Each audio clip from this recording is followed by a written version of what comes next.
Praise the lord. ప్రభు అయిన యేసుక్రీస్తు నామములో మీ అందరికీ మా హోసన్నా మినిస్ట్రీస్ తరపున హృదయపూర్వకమైన వందనాలు తెలియపరుస్తున్నాను. ప్రభు మిమ్మల్ని ఆశీర్వదించి దీవించునుగాక. ప్రియులారా, ఈ పూట పరిశుద్ధ గ్రంథంలో దేవుడు మనకు సిద్ధపరిచినటువంటి కొన్ని అమూల్యమైన శ్రేష్టమైన అనుభవాల్ని మనం ధ్యానిద్దాం. ఎందుకంటే ప్రభు జగత్తుకి పునాది వేయబడక మునిపే ప్రేమ చేత మనల్ని ఆయన ఏర్పరచుకున్నాడు. మనము తల్లి గర్భంలో పిండోత్పత్తి కాక మునిపే ఆయన మనల్ని ఎరిగి ఉన్న దేవుడు, పేరు పెట్టి పిలిచిన దేవుడు. ఈనాటికి మన వెనుతట్టి నడిపిస్తూ, పోషిస్తూ, కాపాడుతూ, కనికరిస్తూ, దీవిస్తూ ఉన్న దయగల దేవుడు మనం ఆరాధించే మన ప్రభువు. పరిశుద్ధ గ్రంథంలో మనం గమనిస్తున్నప్పుడు ఆయన ఇప్పుడు మనకు దీవెనను కలిగించడం మాత్రమే కాదు, ఇంకా ఎన్నో కూడా ఆయన మన కొరకు సిద్ధపరిచి ఉన్నాడు, దాచి ఉంచి ఉన్నాడు. తగు కాలమందు వాటిని మనకు ప్రత్యక్షపరుస్తూ ఆయనను ఆయనగా రుజువుపరుచుకుంటూ మన ముందు నడుస్తూ ఉన్న మన గొప్ప నాయకుడు, ప్రధాన యాజకుడు. ప్రథమముగా పరిశుద్ధ గ్రంథంలో మనం గమనించినప్పుడు లూకా సువార్త 2వ అధ్యాయం 31వ వాక్యాన్ని నేను చదువుతాను, జాగ్రత్తగా చూడండి. నీవు సకల ప్రజల ఎదుట సిద్ధపరిచిన నీ రక్షణ నేను కనులారా చూచి తిని. ప్రియులారా, చూడండి, వాక్య భాగంలో ఓ వృద్ధుడైన దైవజనుడు సిమియోను అనే ఒక గొప్ప ప్రవక్త ఆయన పలుకుతున్న మాటలు ఇవి. ప్రభుని ఆలయానికి తీసుకుని వెళ్ళారు.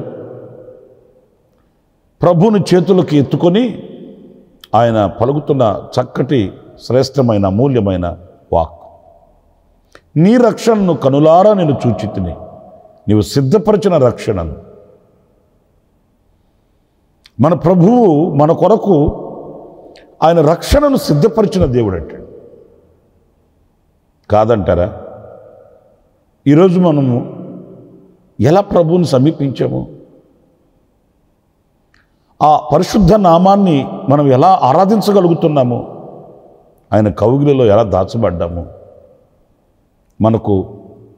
మనకే ఆశ్చర్యం కలుగుతుంది.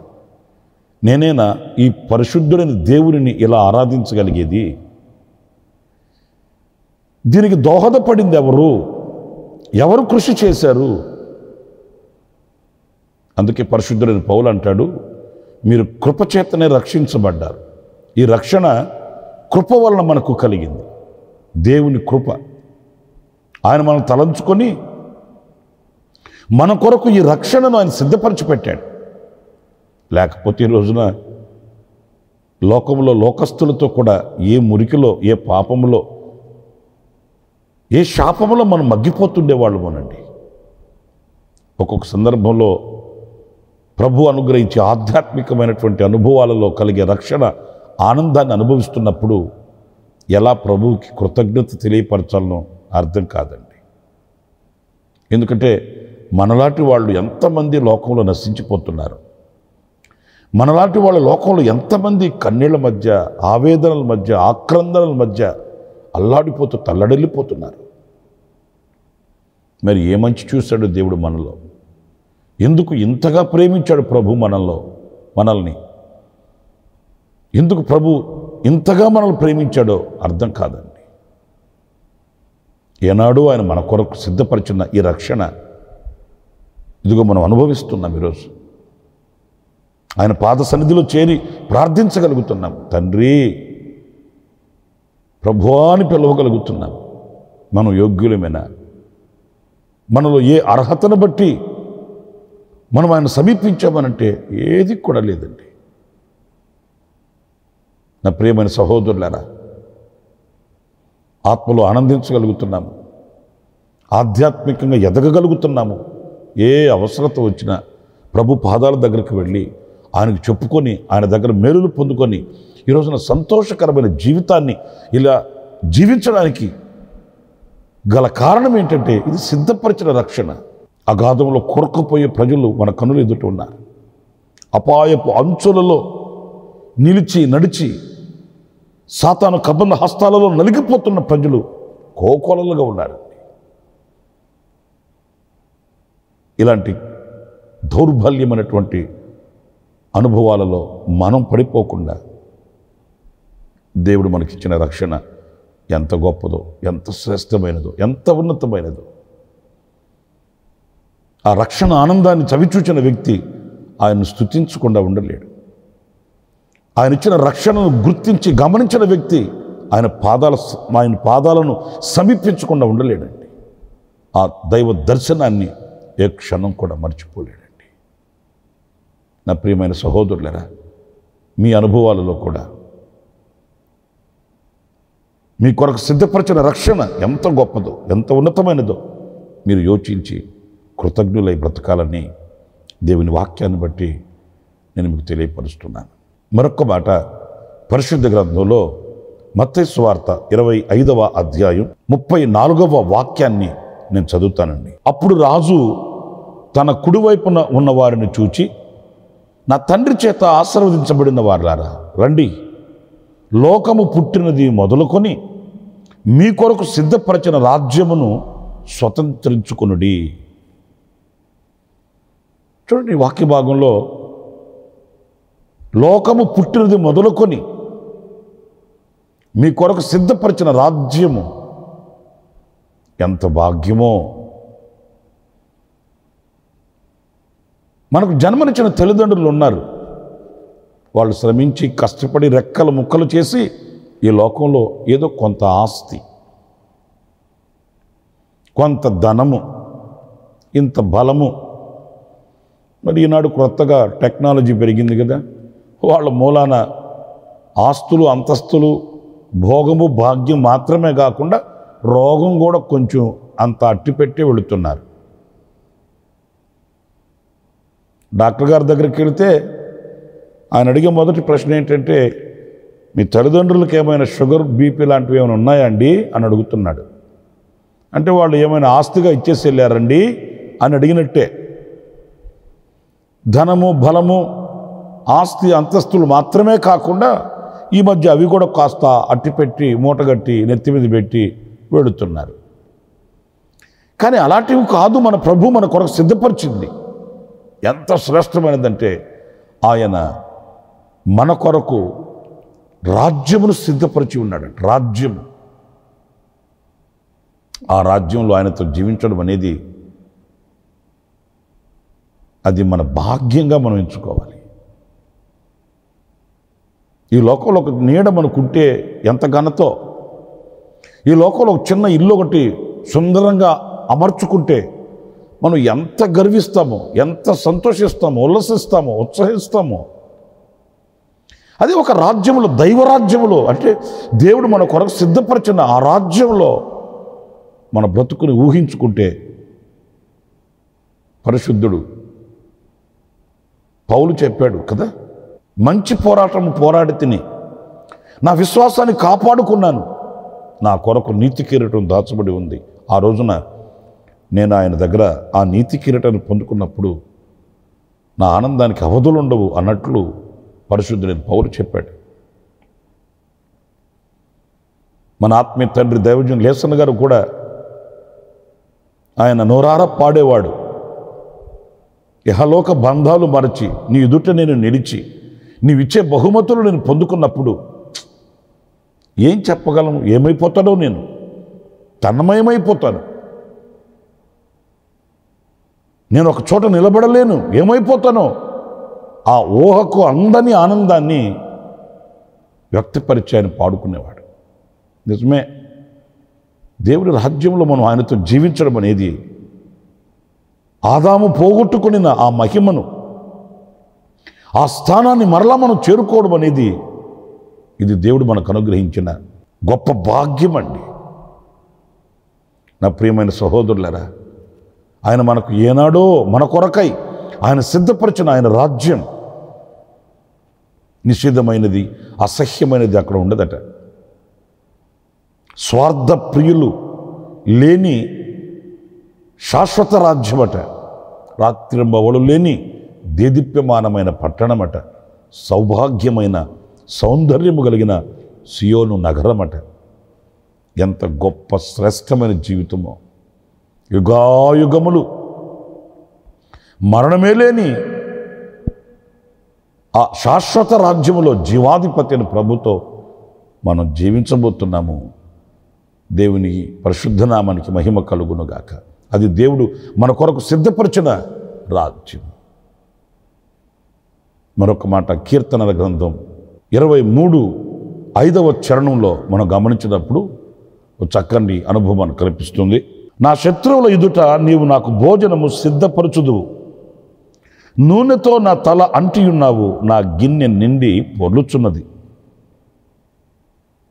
పిల్లలు చూడండి, వాక్య భాగంలో నా శత్రువుల ఎదుట నాకు భోజనం సిద్ధపరిచి ఉన్నావు. కీర్తనకారుని హృదయంలో ఉన్న కృతజ్ఞతాపూర్వకమైన ఓ కీర్తన. ఈ మాటని మనం పలుసార్లు ధ్యానించుకుంటుంటాము, చాలాసార్లు ఈ మాట తలపోసుకుంటుంటాము. కానీ శ్రేష్టమైన భావన ఏంటంటే, శత్రువుల ఎదుట భోజనం సిద్ధపరచడం అంటే ఏంటి అంటే, నా శత్రువులు నన్ను చూస్తూ ఉండగా ఎక్కడ నేను కొదువ కలిగిన వాడనే ఉండకుండా నీవు నన్ను పోషించుచున్నావయ్యా అని కదా. ఇప్పుడు మనం పోషింపబడలేక ఆకలి చావులు చస్తుంటే శత్రువు ఎలా ఉంటాడు? పండగ చేసుకుంటాడు. ఏమయ్యాడ్రా నీ దేవుడు అని నిందిస్తాడు. ఇదేనంటరా నీ దేవుడు చేసిన గొప్ప కార్యం అని మనల్ని గూర్చి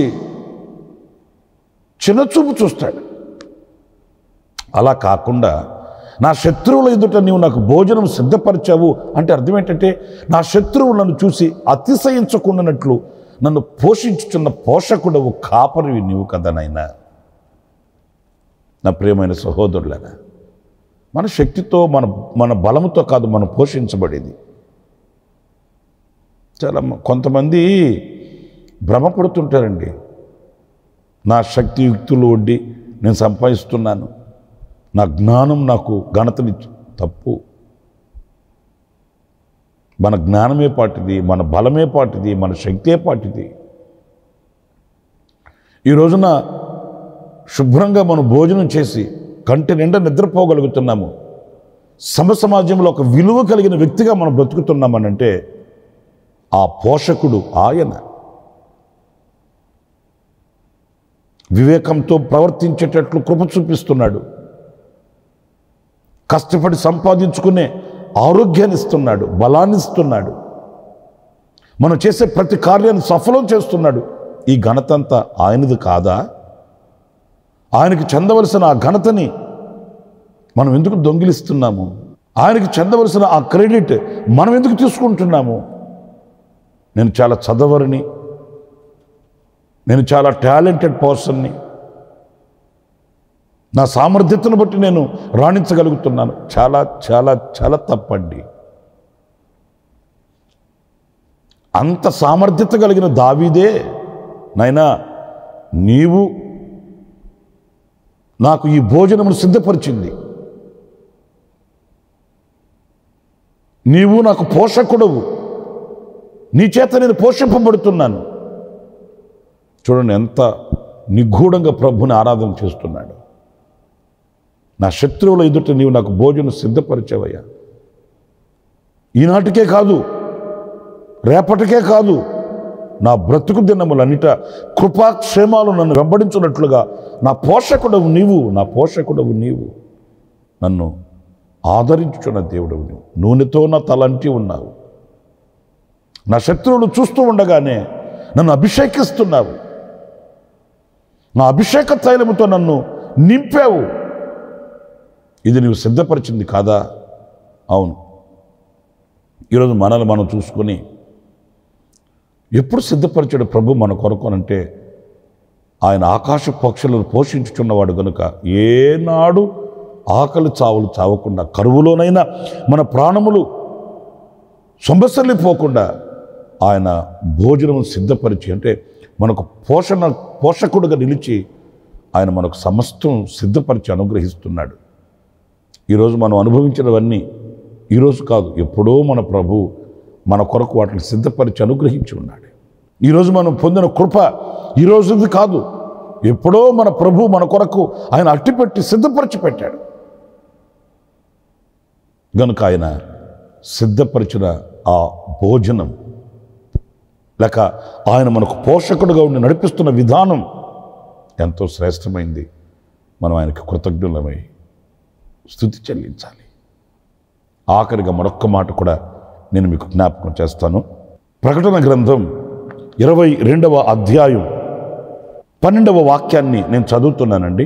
ఇదిగో త్వరగా వచ్చుచున్నాను, వాని క్రియ చొప్పున ప్రతి వానికి ఇచ్చుటకు నేను సిద్ధపరిచిన జీతము నా యొద్ద ఉన్నది. ఇప్పుడు చూడండి, వాక్య భాగంలో నేను సిద్ధపరిచిన జీతము, ఆయన మన కొరకు జీతమును సిద్ధపరిచి ఉన్నాడంట. నిజమే. ఈరోజు మనం చేస్తున్న భక్తి, ఈ భక్తి మార్గంలో మనం పడుతున్న ఇబ్బంది, మనం ఎదుర్కొనే ప్రతి పోరాటం, ఇవి ఏవి వ్యర్థమైవేవి కావండి. ప్రతిదానికి ఆయన దగ్గర జీతం ఉంది, ప్రతిఫలం ఉంది.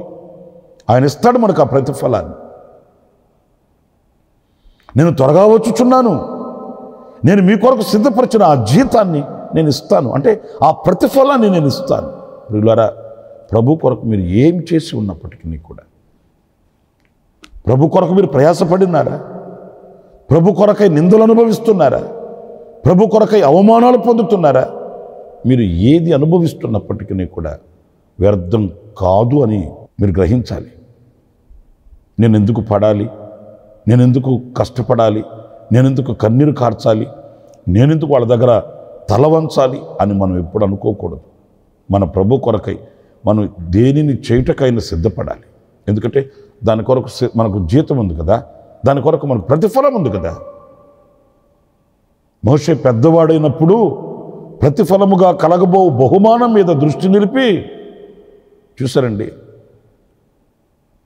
ప్రతిఫలముగా కలగబోవు బహుమానం మీద దృష్టి నిలిపి అల్పకాలం ఈ పాపభోగం అనుభవించుట కంటే దేవుని ప్రజలతో శ్రమ అనుభవించడం మేలనుకున్నాడట. మనం ఎప్పుడు చదువుతున్న వాక్యమే, కొంచెం ధ్యానించి చూడండి. శ్రమ అనుభవిస్తే కదా నాకు ప్రతిఫలం వస్తుంది, శ్రమ అనుభవిస్తే కదా నాకు జీతం వస్తుంది. ఈ సుఖభోగాల్లో నేను బ్రతికి ఏ శ్రమ నేను పడకపోతే, ఏ నింద నా మీదకి రాకపోతే, లేకపోతే ఏ ఇబ్బంది వచ్చినా నేను ఆ ఇబ్బందిలో వైదొలిగిపోతే నాకేం ప్రతిఫలం వస్తుంది? ఏరి కోరి ఆ మార్గంలో వెళ్ళాడు, ఆ మార్గాన్ని ఎంపిక చేసుకుని సాగిపోయాడు మోషే. ఈరోజున మనం కూడా, నాకు ఒక జీతం ఆయన సిద్ధపరిచి ఉన్నాడు,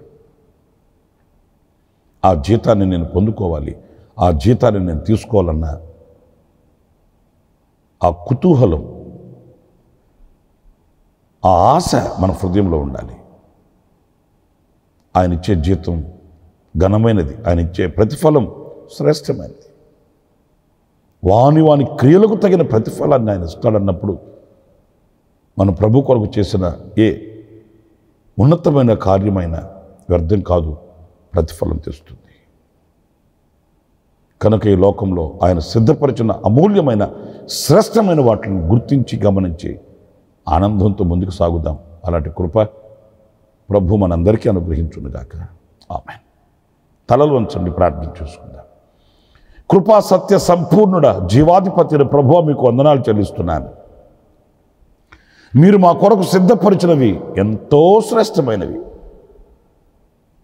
నైనా, వాటిని గుర్తించి గమనించి గ్రహించి మీ చేతిని పట్టుకుని నడవడానికి మీరు మాకు కృపను అనుగ్రహించండి, వివేకమును అనుగ్రహించండి. ప్రభువా, మీరు మాకు రక్షణను సిద్ధపరిచిన దేవుడవు నాయన, రాజ్యమును సిద్ధపరిచిన దేవుడవు నాయన, భోజనమును సిద్ధపరిచిన దేవుడవు స్వామి, మాకు జీతమును సిద్ధపరిచిన దేవుడు. మేము చేసేది ప్రతిదీ మీ యొద్ద ప్రతిఫలమును పొందుకొనుటకు, ఆనాడు మీరిచ్చే ఆ ప్రతిఫలాన్ని పొందుకొని మీతో కూడా యుగాయుగములు రాజ్యములో జీవించే ఒక గొప్ప జీవితాన్ని, ఒక గొప్ప ఆశీర్వాదాన్ని మీరు మాకు అనుగ్రహించారు. అందుకు శిరస్సు ఉంచి నమస్కరిస్తూ మేము కుడికైనను ఎడమకైనను తొలగక మీ చేతిని పట్టుకుని ఓర్పుతో, నేర్పుతో, సహనముతో, సంతోషంతో, సమృద్ధితో మేము సాగిపోవటకు కృప చూపించమని మమ్మల్ని ఒక్కొక్కరిని మీ చేతులకు సమర్పించుకుంటూ యేసు నామములో ప్రార్థించి వేడుకొనుచున్నాను తండ్రి. ఆమేన్. ఆమేన్. ప్రభు మిమ్మల్ని ఆశీర్వదించి దీవించునుగాక. ఈ దినమంతా విశేషమైన కృప నా దేవుడు మీకు సమృద్ధిగా అనుగ్రహించుగాక. ఆమేన్. ప్రతి దినము ఈ అనుదిన కృపాను సందేశాల కొరకు, ఇంకా మరిన్ని ఆత్మ సంబంధమైన సందేశాల కొరకు ఈ మా యూట్యూబ్ ఛానల్ ని సబ్స్క్రైబ్ చేసుకోండి. Pastor Ramesh ministries.